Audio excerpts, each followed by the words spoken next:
what's actually happening, about 80% of the information on the vagus nerve is coming from the organs going to the brain. That's cool, because we all thought it was from the brain to the organs, that it was a control factor.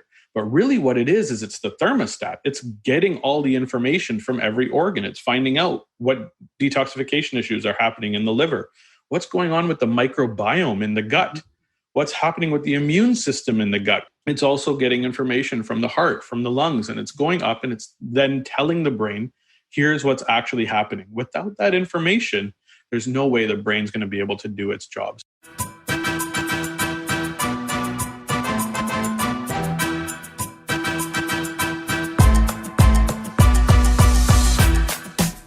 Hello, Awaken Beauties. Finally, it's here. The truth to empower women to true inner beauty through a healthy mind and inner biology. I am your hostess, Cassandra Keel, a 20-year salon owner, organic beauty product formulator, positive mind management, and clinical hypnotherapist. And I am here to help you stay sane, get sleep, and bring your sexy back. Sponsored by evokebeauty.com. evokebeauty.com. Now, let's get to it. All right, ladies, if you're looking for healthy hair, beautiful skin, and a calm, quiet, clean, collected, powerful mind with superior CBD, go to evokebeauty.com. That's evokebeauty.com. And you'll receive 25% off your very first order with the code AWAKEN. Again, that's evokebeauty.com. Use the code AWAKEN for 25% off your first order. Welcome to the Awaken Beauty podcast. I am Cassandra, your organic beauty, positive mind management, and clinical hypnotherapist. And we have a wonderful episode today, and it's quite timely. And I have to say, by being fully engaged back behind the chair at Beauty Ecology Organic Salon and working with clients with biofeedback and hypnotherapy, there's no doubt that fear, anxiety, and even grief over lost jobs or lost loved ones are top of mind. So desperate to get back to this place of peace and calm, or our perceived old normals, we can gather that understanding exactly how our nervous system works and what we can do to calm it can be incredibly empowering. But what does calming your nervous system really mean? So our expert, our leader, author, and practitioner, Dr. Habib, is here to introduce you to the vagus nerve, the part of the body that seems to explain how our minds control our bodies, how our bodies influence our minds, and the tools that we need to calm them both. Now, a little bit about Dr. Navaz Habib is Dr. Habib is an author and speaker who empowers his clients and patients to dig a little deeper and find the answers to what is holding back their health. In identifying the root causes of health imbalances and addresses them naturally, his patients experience optimal health the way their bodies were meant to feel, rather than continuing to deal with the stressors that are holding them back. Now, Dr. Habib's book, which I highly, highly recommend, is Activate Your Vagus Nerve, is simple to follow guide to really help you identify and address these major missing pieces and how to deal with your health concerns at the root. So with no further ado, welcome to the Awaken Beauty podcast, Dr. Habib. Thank you so much for joining us today. I'm excited to be here. Thanks for having me. Absolutely. So before we hopped on the podcast, I want to kind of tell everybody about your exceptional feat yesterday and how many miles you rode on that bike of yours. So I've been training for it. Yes, been training for it for a few months now. As the lockdown kind of started, we said, well, how do we get outside and do some stuff outside? So we said we're going to, me and a few friends and my father-in-law, we decided that we were going to start biking. And we got bikes, and we yesterday completed 140 kilometers, 87 miles from Toronto to Niagara Falls, which normally would take people about a year to train for. We did it in about 3 months. So pretty amazing. Oh my God. It's just insane. Well, thank you so much for joining us today. And as I said, you can go take a nap after we're done telling everybody about the vagus nerve and such. So, we both have something in common, which is functional medicine. And, kind of like the big picture right now is obviously COVID. Now, when I was doing podcasts like in March, I'm thinking, okay, we'll get all these COVID podcasts out of the way, but it looks like this is something that really is going to be with us for a while. And I think we both can agree that an optimized immune system is really our best ticket forward, in which we both focus on. So, I'd like to hear a little bit about, how you came to functional medicine, kind of what your focus is right now in the practice, and kind of what you're up against with the COVID and everything else. Certainly. I think it's a great place to start. So my journey into functional medicine really began with my own health challenges that I was experiencing in the past. So in my 20s, I was in chiropractic college. I'm a chiropractor by profession. And while I was in school there, learning about health, how to be healthy, how to provide health care to my clients and my patients, I wasn't taking care of myself. And I didn't realize the extent to which my health challenges were really picking up. But by the time I graduated from chiropractic college, I weighed 250 pounds. I had high blood pressure, high blood sugar, borderline diabetes. I was ready to be put on a bunch of medication by my doctor and just was not feeling my absolute optimal self. I really was dealing with significant and very common health challenges that a lot of us do face. And so I said to myself, there's got to be a better way to do this. And so I started focusing on some changes in regards to my diet and trying some weight loss here and there and mild success here and there, but it never really stuck around. Then I was introduced to my mentor who brought me into functional medicine. It's a gentleman by the name of Sachin Patel, who introduced me to the whole idea of functional medicine, what functional medicine is, and how to dig deeper, how to really truly understand where these challenges are coming from. In doing so, I was lucky enough to start to figure out what was actually causing the health challenges, the weight issues, the weight being a symptom of something else that was going on, that we really needed to focus on where the challenges were truly coming from. And so I did the right functional lab testing. Mm-hmm. I made proper dietary changes, and all of a sudden, weight started to fall off. And I woke up every morning with a ton more energy than I ever had been before. It was just completely energizing. And at the end of it, I lost 75 pounds. I changed my entire diet, my entire lifestyle around. I knew that I didn't want my kids to deal with the same challenges.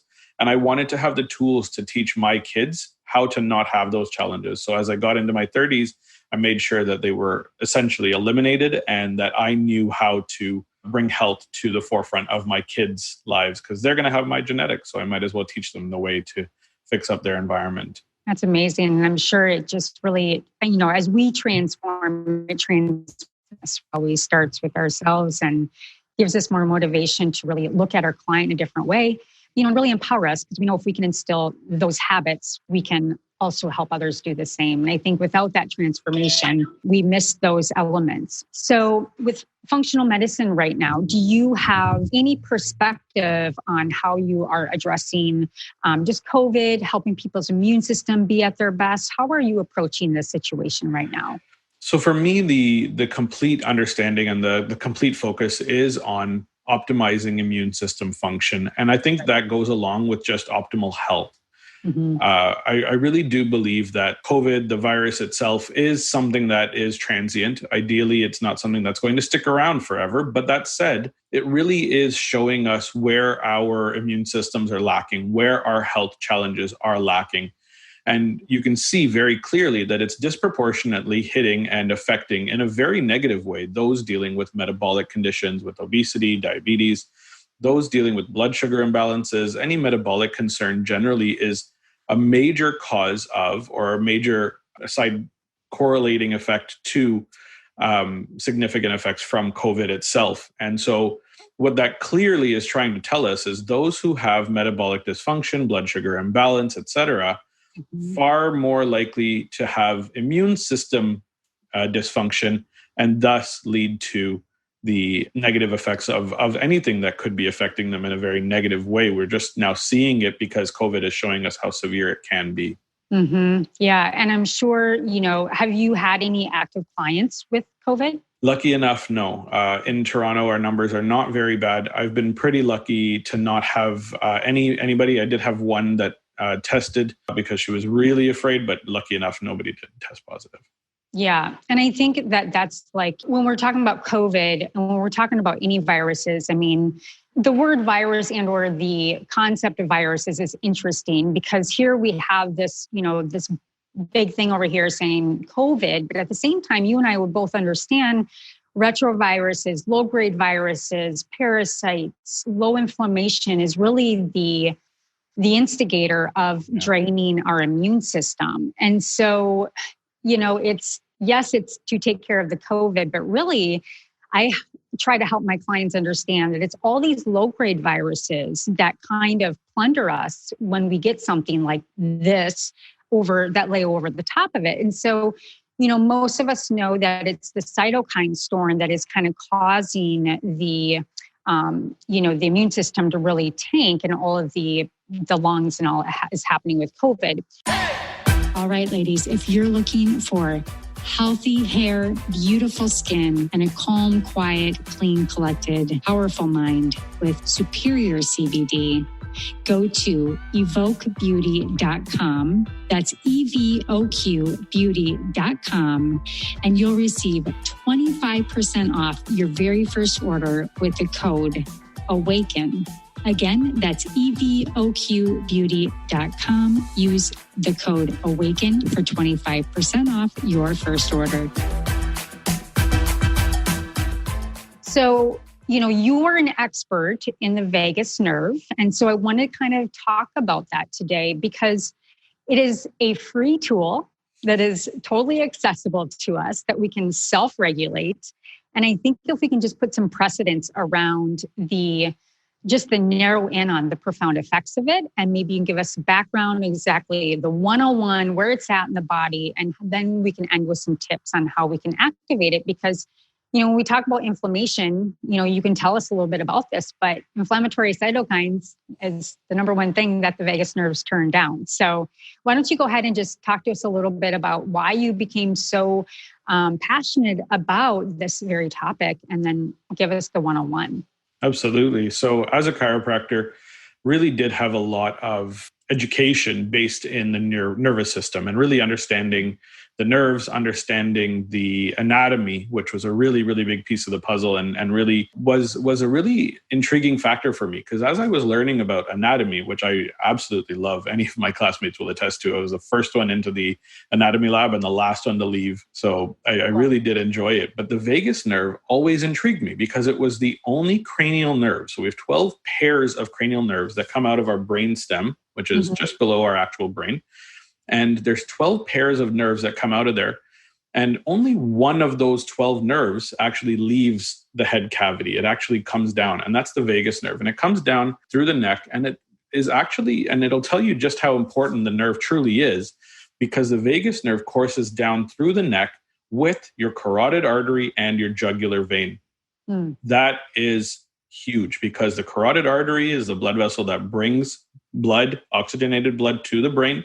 And the jugular vein is what takes the deoxygenated blood away from the brain. So the blood vessels that are bringing the airflow and the oxygen to the brain are coursing alongside this nerve that people are like, oh, it has a vague idea of what it does, which is why it's actually called the vagus nerve, because it then courses down through the neck into the thorax, innervates the heart, innervates the lungs, continues through the diaphragm, goes down into the abdomen, and then innervates, and I'm probably going to miss an organ here, stomach, small intestine, large intestine, gallbladder, liver, pancreas, spleen, kidneys, you name it, every organ in the abdomen is innervated by the vagus nerve.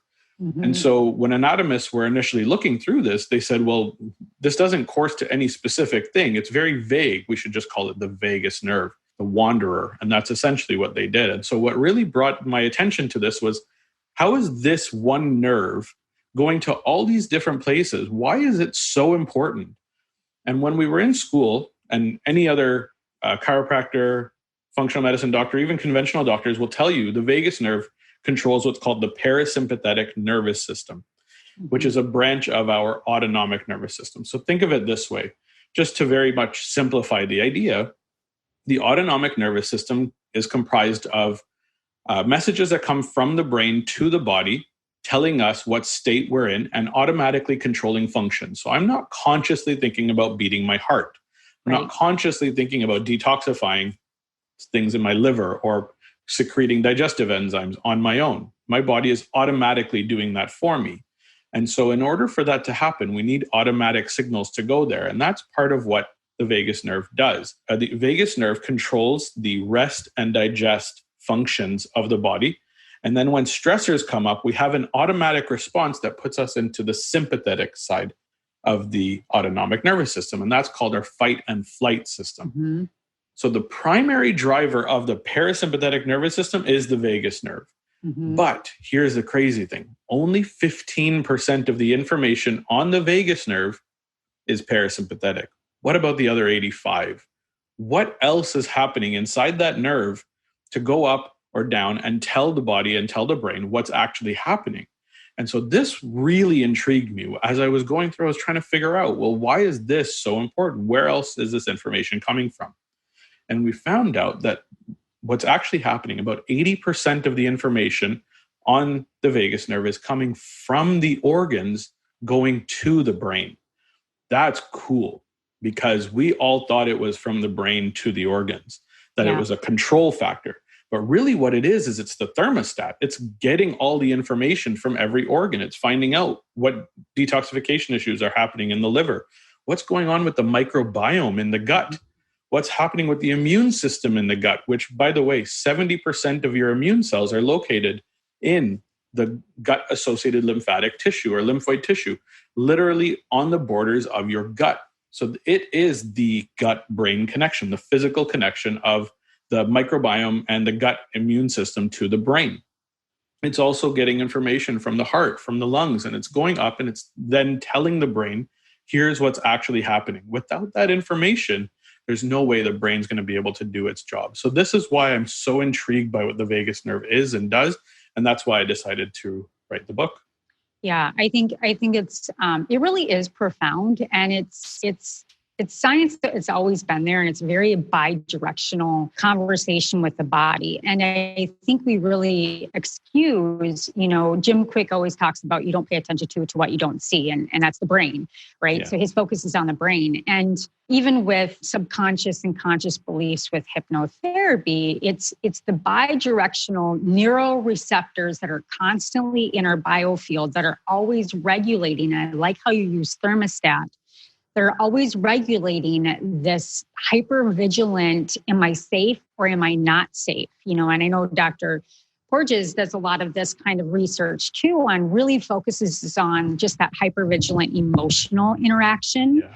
And our bodies are made to protect us. Our brain is made to want us to be safe. And so I love that you really pointed out that more information is coming from the organs, specifically the gut, the heart, and that these have an energetic impulse, literally an impulse that's generating back to the brain to then put us into that next step that we need to take. And I love how you kind of explain, just kind of like if you think of like a faster beat would be the sympathetic and a slower beat is parasympathetic. And I think of that electricity too, based on the energetics and how the body just is in that kind of constant fight or flight state. And as we could both agree, obviously, the vagus nerve is something that we can really take care of right now and help implement, because everyone is in a fight or flight hypervigilant state right now. The fear of the unknown is one of the scariest things that people can experience,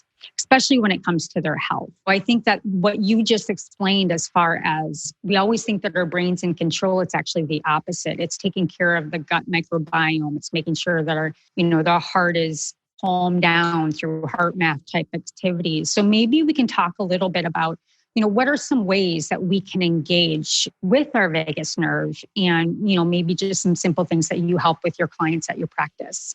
Yeah, a wonderful place to go. I love how you put that. And I think it really does matter, just exactly understanding that and putting into practice the fact that you need to trust that your brain can do the job, that your body, that your cells can do the job. All you need to do is provide it the right environment, provide it the right tools, nutrition, environment around you, staying away from all the inorganic chemicals and staying away from all of the challenging stressors that come into our bodies. I talk about 4 different types of stressors that cause us to go into that sympathetic state. Those 4 are biochemical stressors, which include things like pesticides and herbicides, plastics that are off-gassing everywhere, and BPA and all the things that are around there. I talk about the physical stressors, which is a lot of us are sitting at our desks in our hunched over positions, in terrible positions. We're not allowing ourselves to breathe correctly. We're actually not using our diaphragms to breathe, which is really quite sad. And it's a huge major piece of why we get into that sympathetic state. We'll talk a little bit about that. And then the other 2 are emotional and psychological stressors, things that might have come up in the past, traumatic incidents in the past, things that come up when your boss walks over and taps you on the shoulder and says, I need to see you in my office right now. And that anxiety that shows up when that happens. Those are all stressors that'll push us into that sympathetic, dominant fight or flight state.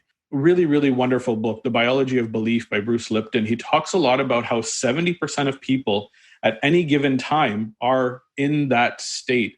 And that's crazy. We should actually be in the parasympathetic state about 70 to 80% of the time.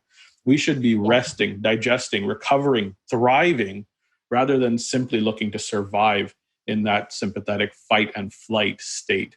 And so many of us are in that state because we're under all of these stressors. We're constantly allowing these stressors to come in. So those stressors, there's some that we can actually have major effects on, and some that take a little bit more work, a little bit more in depth. So in the acute state, when we need to get into a more calm zone, there's certain exercises that I highly recommend to my patients that'll make a huge difference in shifting your state to that parasympathetic side. The first one is learning how to breathe correctly and literally taking 3 simple, deep breaths, but using your diaphragm to do so. I love one of my former colleagues, Jared Siegler, who is a functional neurologist, an absolute genius, one of the smartest guys I've ever met. He said the breath is the window to the autonomics. It's the only way to really, truly control the autonomic nervous system, that shift between the sympathetic and the parasympathetic side. And when he said that to me, it really sparked this idea that everything that we're going to eventually do comes back to that breath. And when we're under stress, we don't breathe correctly. We breathe using our accessory breathing muscles. We breathe using our chest, our traps. How many of us have tight muscles up top in our traps and upper back, shoulders, and our neck area? We're dealing with this mechanical stress, but it's because we're using these muscles as our breathing muscles, not our diaphragm, which is the ones that we really should be using primarily for the breath. A quick note on that. My massage therapist always says, you lift too many weights and you use your blow dryer too much. I'm like, maybe that's because of my breathing. It's a very common occurrence. Very good point. For you, listeners of Awaken Beauty podcast, Audible is offering a free audiobook download with a free 30-day trial to give you the opportunity to check out their service. Simply go to www.audibletrial.com/Awaken Beauty podcast. That's www.audibletrial.com Awaken Beauty podcast.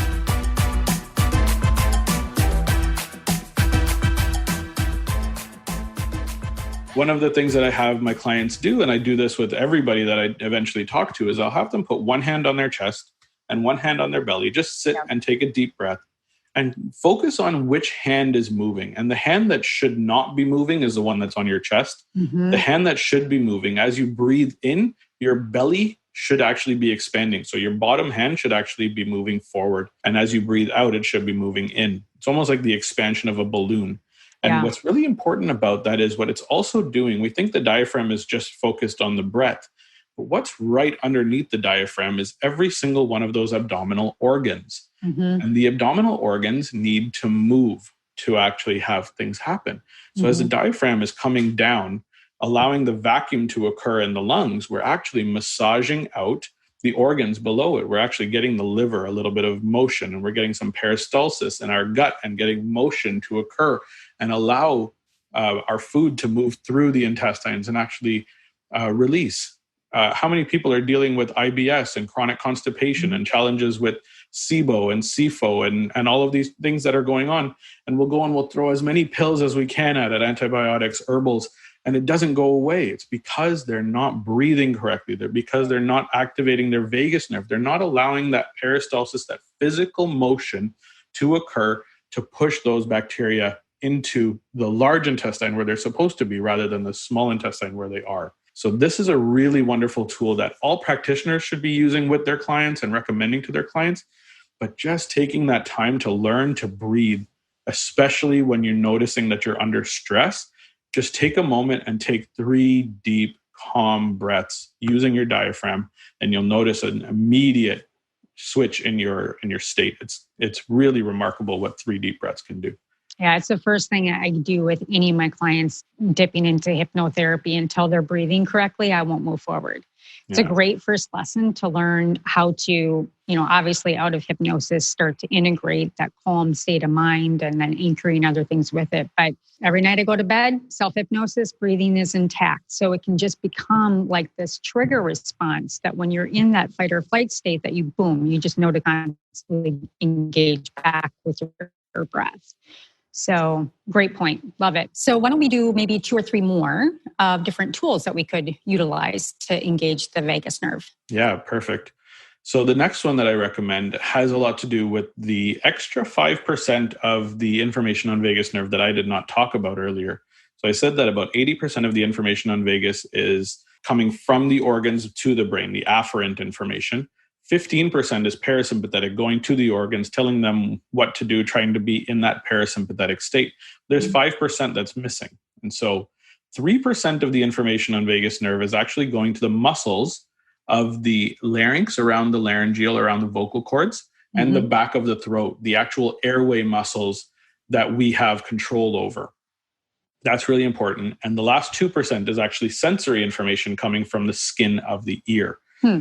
Just a little area inside the ear, not on the outsides necessarily, but just on the inside area of the ear. And so these are 2 tools that we can actually use to help to stimulate the vagus nerve. And that's what I talk a lot about in the book. Okay. So there's 2 or 3 exercises that I'll go over that are really, really awesome, that really help to push us into that parasympathetic state, really activate that vagus nerve. The first one is going to be humming. Humming before a meal, humming when you're sitting at your desk, humming when or singing while you're in your car on your commute to work or whatever it is. These are great tools because when we hum, we're actually activating the muscles around the vocal cords. When we do so, when we are humming, we're actually vibrating those muscles and we're stimulating the vagus nerve to do that job. So the more information that the vagus nerve gets to do, the more tonicity or the more action or the more function vagus nerve can have, even in other areas. If we get the nerve to be strong, it's going to create a positive effect in other places. And it's going to stimulate that parasympathetic area, shifting our state as well. So what I get my patients to do, and I do this actually with my daughter, who's 3 years old, anytime she's feeling really riled up or extra riled up, especially before a meal, I'll sit her down at the table and the family will all just hum together for 1 minute. We'll just sit there and go, That's so great. She loves it and she laughs and she jokes around and it makes her feel really happy, but it's also very parasympathetic. It's very calming. And so what I know I'm doing when I do that is I'm helping her shift her state into a digestive, strong state, getting her digestion prepped and ready so that when the meal does come, her body is prepared and ready to actually use the nutrients that she's eating. So I love doing humming as a really simple tool. Very cool. I love that. Another one that's very much associated with that and something that anybody can do in the morning and the evening, you're brushing your teeth, you're going and like every day we're going to go and make sure that we're getting rid of all the bacteria and the plaque in there. Why not adding in a little bit of gargling? Gargling is actually one of those fun tools that my dad used to do and he still does to this day. And I used to laugh at him and say, Dad, what are you gargling? That's so weird. What are you doing? But he would take his glass, warm water, a little bit of salt, and he would gargle 3 times every day in the morning and the evening without fail. And I laughed at him and laughed. And then I did some research and gargling came up and I said, oh my God, my dad knew what he was doing. And that's why he's such a healthy 72 right now. It's so great. So gargling does the exact same thing. It stimulates those same muscles around the vocal cords. We're sitting there, we've got some water in our mouth. It goes into the back of our throat. We're making sure to create that gargling sound when we get as deep into our throat as possible.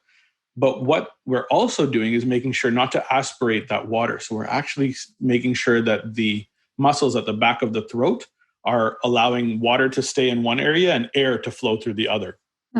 It's actually one of the best exercises that you can do to really have a positive effect on two different areas within the same nerve and really, really affect positive change in there. And then if you add a little bit of salt into that warm water, what you're also going to do is break up some of that extra plaque that can get down into the back of the throat and help to get rid of some of the extra stuff that we can't reach with our toothbrush. So wonderful, wonderful tool with gargling. What I recommend is 3 sips of 30 seconds of gargling in the morning and the evening. It's a wonderful tool. I even get my daughter to do that now as well. Yeah, I love that. That's really great. I am talking about low-grade infections. I just had 2 cavitations in my mouth removed. I hung on as long as I could, but knowing how bad low-grade infections were, I just had to get rid of some old throats that were poorly done. But been doing the gargling for a week, and I definitely want to keep that up. And it's a double win, getting my vagus nerve involved. Now, one of the other things is, obviously with women, whether it's hormonal, it's stress, it's cortisol holding in the tummy area, bloating, digestion is, probably one of the symptoms of having a dysfunctioning vagus nerve. What are some kind of gut dysbiosis tips that you have around the vagus nerve? Yeah, wonderful place to go for sure. So dysbiosis is really one of the main triggers for why we have such digestive dysfunction in our society. It's rampant, and I see it all the time. And these exercises that I'm talking about will make a major difference for anybody who does them consistently. And this is the key. Consistency is the key, especially for something that's simple and free like this to be able to do. Consistency plays a major role in being able to address this. But one of the other things that I recommend that can play a really, really awesome role in lowering inflammation, getting those immune system cells under control, just being able to put the brakes on that low-grade inflammatory response that we have is something like cold showers. Cold showers are hyper anti-inflammatory. It's something that I did actually, funny enough. I wouldn't have, I did my entire bike ride. We got a hotel room at Niagara Falls. And the first thing I did was jump into the shower and turn it on to as cold as I possibly could. Literally just turn the knob ever so slightly. And I had this nice cold shower cooling me down first off, which was one really nice thing. But the effect of cold water on you, what it does is it shocks your system. Right. And it shocks you to the point where it actually changes your breath into that sympathetic breath. And then you play your mental game and you say, nope, this is not stressful. I can control this. And then you push yourself into that diaphragmatic breathing again. And you just become very conscious that this stressor is not actually causing you threat or harm. It's not actually something that's negative towards you. It just calms you right down. And it pulls you into the state to be able to handle stressors that come up at other times. Yeah. And so we get into that deep breathing, diaphragmatic functioning exercise. And what it does is it really shifts us into that state of anti-inflammatory. So this morning I woke up, I was a little sore, but it wasn't as bad as I expected it to be, especially. So that cold shower really does play a really, really wonderful role in allowing you to shift into that very parasympathetic state. And I think it'll actually play a wonderful role for anybody who's dealing with a dysbiotic type of issue if you can really train that breath. So breathing is one thing, but if you want to take that to the next level, it's like adding weights onto a squat, for example. Air squats are great. They're wonderful weight-bearing exercise, but if you want to add more weight to it, you really want to challenge yourself, throw a barbell onto the back and then add 10 pounds and 20 pounds and 50 pounds, whatever your body can actually handle. And your squat's going to get better. So why not improve your breath the same way by adding stress to the breath and then learning how to breathe under stress? That's a really, really wonderful tool. I really like cold showers to help with that for sure. I've never heard it explained in that way, and I really appreciate it because People are like, why in the hell would I do cryo in my shower? But I definitely am engaged in that too. And it is a mind game because, it's kind of like you kind of test yourself how much longer you can go the next time and how much more you can expose yourself while keeping calm. And I didn't think of it that way as far as training the body in a stress state to engage in the parasympathetic state. I think that's really a key thing for people to tune into, no pun intended, to the tone of the vagus when you're trying to take a shower. So I think that's really, really incredible. And I think, you'd agree that, all the stress states of the body, considering you just talked about the 85% being that kind of thermometer generated through the vagus nerve, that, we could sit and name every single symptom that is caused by the vagus nerve, but really it's the whole system because everything works together, that the more we can clean up the stressors in our lifestyle, I call it the 80-20, 80% we're in control of, 20% is genetic. Fine, great. That gives us a lot of something to play with. Then layering the 85% over that with, really truly being able to control our environment in those 4 different spaces of stress. And it really is our own responsibility to not just listen to what you're saying today, but to really truly go and, take these different, just basic exercises and to do them. All right, ladies, if you're looking for natural, organic, solution-based beauty and superior CBD, go to evoquebeauty.com. That's evoquebeauty.com and receive 25% off your very first order with the code AWAKEN. Again, that's evoquebeauty.com. Type in the code AWAKEN for 25% off your first order.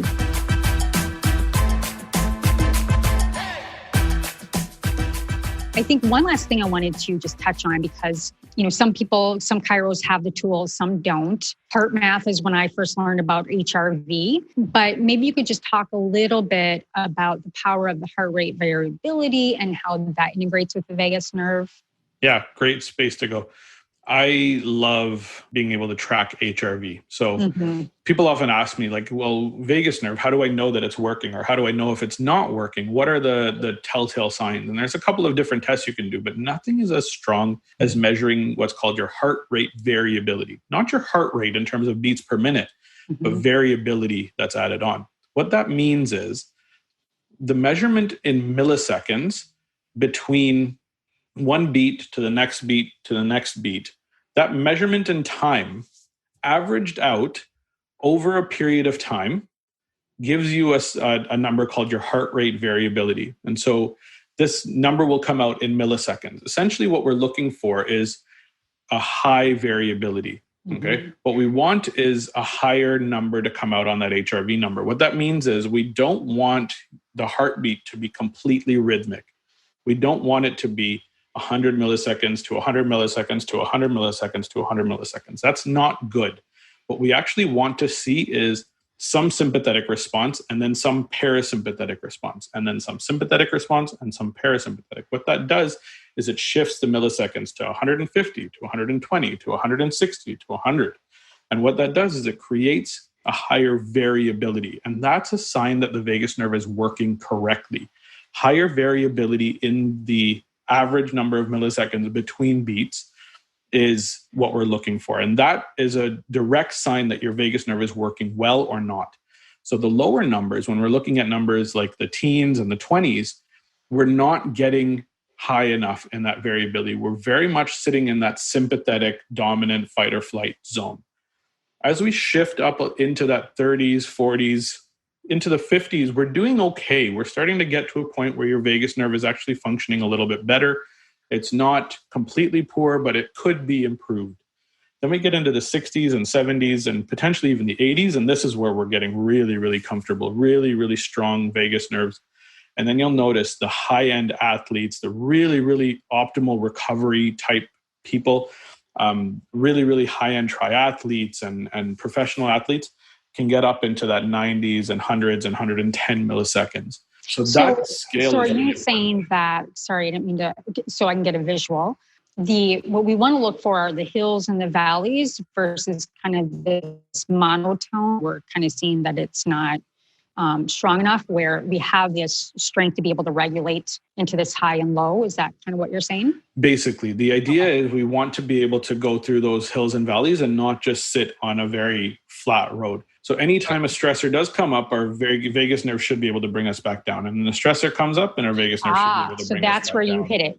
That's where you hit it. So the pinpoint is, because you'll see a lot of different HRV and, everybody wants to say like this fluid flow versus like this schematic is kind of heart actually, math. Yes, I know exactly what you're talking about. So it's kind of the opposite. So it's the body's, it's a strong state of the vagus nerve, given that it's able to bring it back down into that state so that it can go back into homeostasis. Exactly. So what that then does, that curve is actually that optimal curve is the ability to manage those stressors as they come up.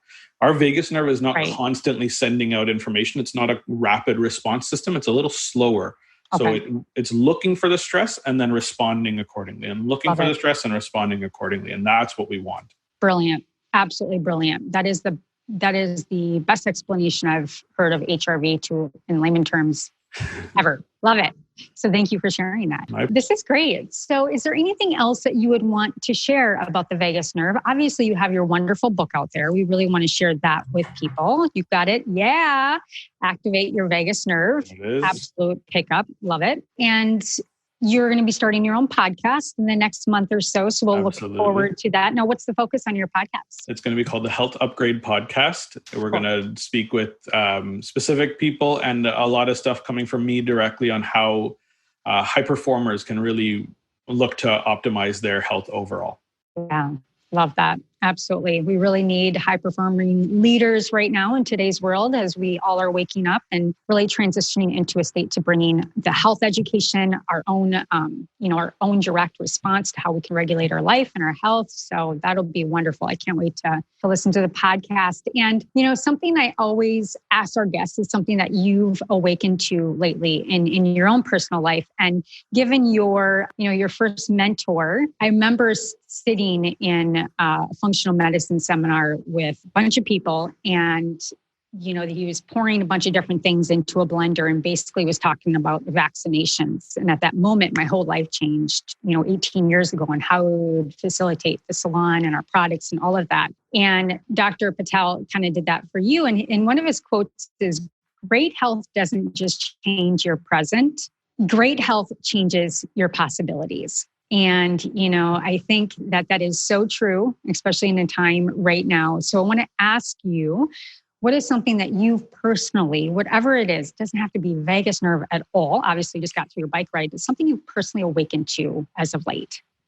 I've awakened to the idea that nothing is more powerful than hope. Mm-hmm. I think too many people allow themselves to be victims of their environments, allow themselves to not make decisions because somebody else has made a decision for them, allow themselves to not experience what true hope means, and realize that what we are all here to do in our own specific, amazing, spectacular, superpowered way is to provide hope to other people. And without hope, nothing drives in this world. I really, truly believe that when people have hope, they can accomplish anything. If there's a possibility that something amazing could potentially happen, if there's a possibility that I could reach Niagara Falls on my bike with a couple of friends and get down there within a few months of training, I was going to make it happen. And without hope, the possibility would never even have been there. Without hope, I wouldn't even have seen the intent of a finish line or the possibility of that. But possibility and hope really do align with me. And I think that hope really is the driver of everything. Yeah, I love that. Hope, and then gather with motivation, because without the vision, that passion combined with the hope wouldn't have gotten you to the finish line. And each of us have a very independent story that is very much needed, a part of this bigger cosmos around us. And, more than ever, have we realize that that we are global. We are in a cosmos altogether. We share this biofield, and it's become so restrictive and contractive. And I love the word hope because it really is just an enlightening word that really opens up the possibility to what you said, that there's possibility moving forward with life with a calm, quiet, powerful, peaceful mind that comes within us. And obviously it starts with calming down your vagus nerve. 100%. So I just love it. Thank you so much for joining us on the Awaken Beauty podcast. Can you please share your website so that people can go and see what you got going on? Absolutely. You can find out more about the practice and everything that we do at healthupgraded.com. Awesome. And thank you, all of my listeners, wherever you like your favorite podcast. Make sure you hit the ding and put 5 stars. And until next time, stay sane, get your sleep, and bring your sexy back. All right, ladies, if you're looking for natural, organic, solution-based beauty and superior CBD, go to evokebeauty.com. That's EVOQbeauty.com and receive 25% off your very first order with the code AWAKEN. Again, that's EVOQbeauty.com. Type in the code AWAKEN for 25% off your first order.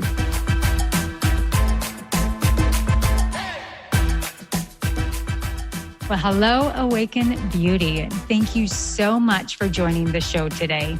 Were you inspired? Please leave a comment or your own personal aha moment so others can capture exactly what you did. Also, please like and subscribe wherever you listen to your favorite podcasts.